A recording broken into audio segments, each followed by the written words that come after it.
Olá, sou Fabiane Lima, sou psicóloga, estou aqui para mais um conteúdo, mas para que meus vídeos cheguem até você, eu preciso que você se inscreva no canal, porque toda vez que eu colocar vídeo você vai ser avisado. Aproveita e curte aí para saber que esse conteúdo foi válido para você. Bom, hoje eu vou falar sobre a autoestima e as crenças, a ressignificação da crença. Então, o que é autoestima? A autoestima é a visão que você tem sobre você. E essa visão que você tem sobre você, ela vai influenciar em várias áreas da nossa vida. A visão que a gente tem, ela não é herdada, ela é aprendida. Guarda isso. Na infância, teve situações de fracasso, de sucesso, e a gente vai recebendo feedbacks dos pais, dos nossos parceiros, das pessoas que a gente convive, e aí então a gente vai criando crenças e isso vai dando base para nossas crenças nucleares, para ir formando nossas crenças globais. Bom, as crenças, como já foi dito, elas são narrativas que a gente conta de uma situação e a gente vai contando isso pra gente. E a gente vai criando uma teoria de como nós nos percebemos e de como nós devemos ser no mundo. Nós vamos criando comportamentos automáticos que a gente possa agir em situações no futuro, e isso é bom, porque senão a gente ia ter que aprender tudo toda hora. Então, em relação a, por exemplo, medo, algo perigoso, a gente precisa aprender certas coisas de proteção mesmo, questão de sobrevivência. Então, esses aprendizados, esses comportamentos automáticos é necessário para a gente ter, conseguir aprender coisas novas. Só que isso acontece em várias áreas na nossa vida, inclusive a visão que nós temos de nós. E quando a gente tem uma experiência não agradável, que não favorece para o nosso aprendizado, pode ser que daí que venha a baixa autoestima. E como eu disse, ela pode ser aprendida, ela não é herdada. Mas não quer dizer que é fácil. Por isso que é tão importante o autoconhecimento, conhecer nossos pontos fortes, nossos pontos fracos. A gente se conhecer, a gente consegue dar um direcionamento para certas coisas. Bom, eu vou passar aqui 4 pilares do Walter Rizzo, que é um psicólogo. Primeiro, autoconceito, autoimagem, autorreforço e autoeficácia. Vou estar falando um pouquinho de cada um para vocês. Bom, primeiro, o autoconceito. É a visão que nós temos de nós mesmos. É basicamente aquelas opiniões que vêm em forma de pensamento. Um exemplo, aquela autocrítica exagerada, autoexigência exagerada. Tem até uma regrinha. Eu deveria fazer tudo perfeito. Deveria ser uma ótima mãe. Deveria ser uma ótima profissional. A outra regrinha, eu sou incapaz mesmo. Eu sou 3 pontinhos. Então essa é uma regrinha do autoconceito.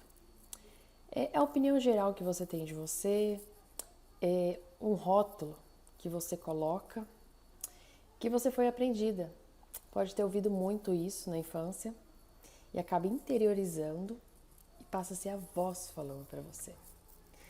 E precisa dar muita atenção para entender que precisamos ser flexíveis com isso. Focar somente no que não é bom, no ruim, não vai te ajudar a melhorar.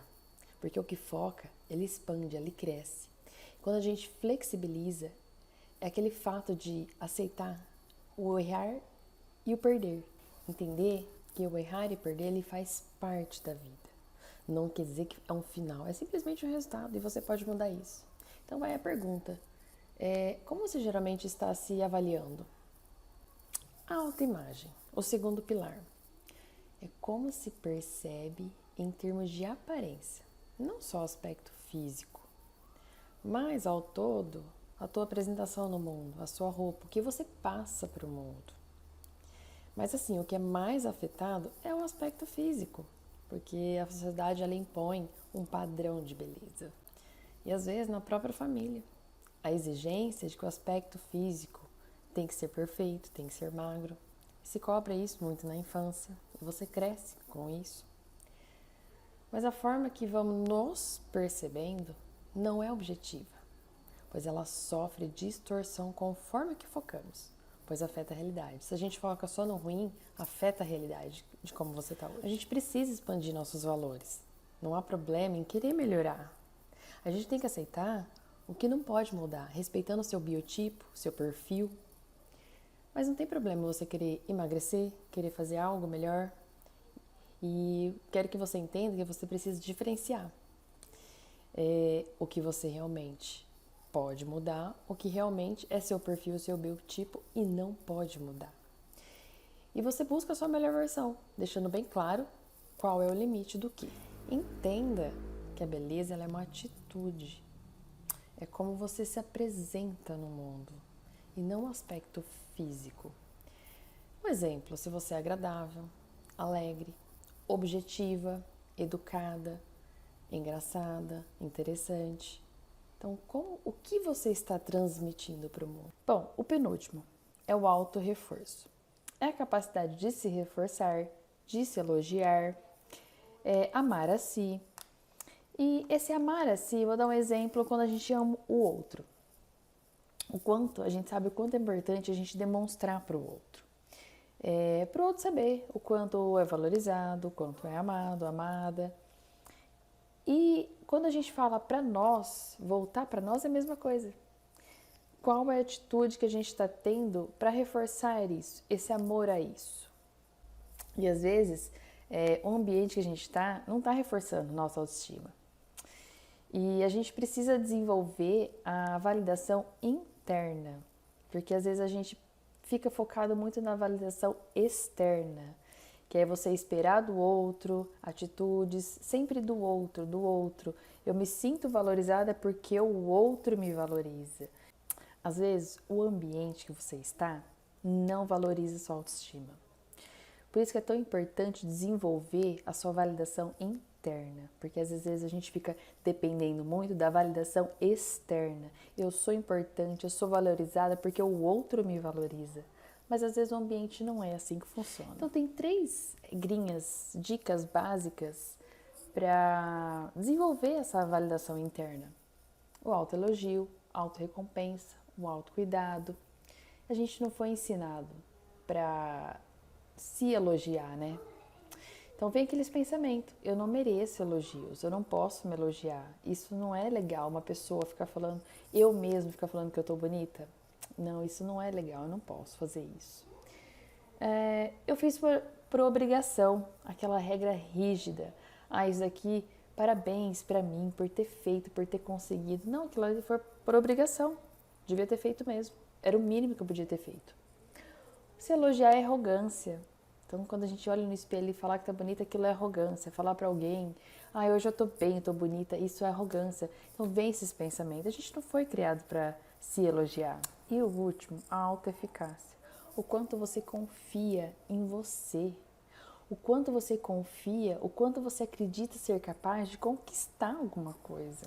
E às vezes, por não acreditar em você, você desiste de algum processo.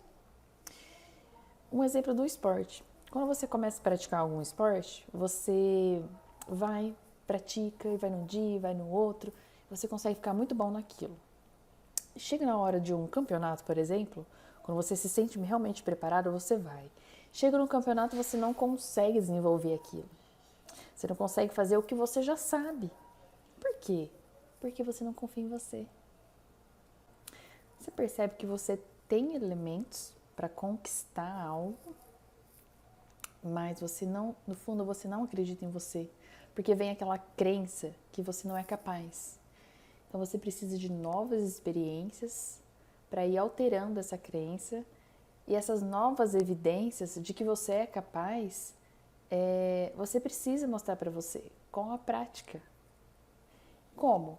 Comece primeiramente falando, eu não consegui, aquilo foi um resultado, mas eu posso alterar esse resultado. Aquele resultado não foi um ponto final, é um resultado, é um simples resultado, eu posso mudar isso. E pelo fato de você, só de alterar isso, você arrisca mais, você vai tentar mais, a chance de conseguir é muito maior. Porque você vai tentar novas experiências. E quando uma experiência dá certo, a crença de não sou capaz, você fala, nossa, eu consegui isso. Não foi tão difícil, então vai mudando, alterando a sua crença. Coloque também metas realistas. Às vezes a gente pensa tanto em uma meta tão exorbitante. Eu quero, um exemplo, tá, gente? Eu quero emagrecer 40 quilos. Então, assim, você fica tão ansiosa querendo que às vezes em uma semana você perdeu 2 quilos, um exemplo, você desanima, porque são 40 quilos a sua meta. Por que você não coloca metas menores? Metas mais conforme a sua realidade.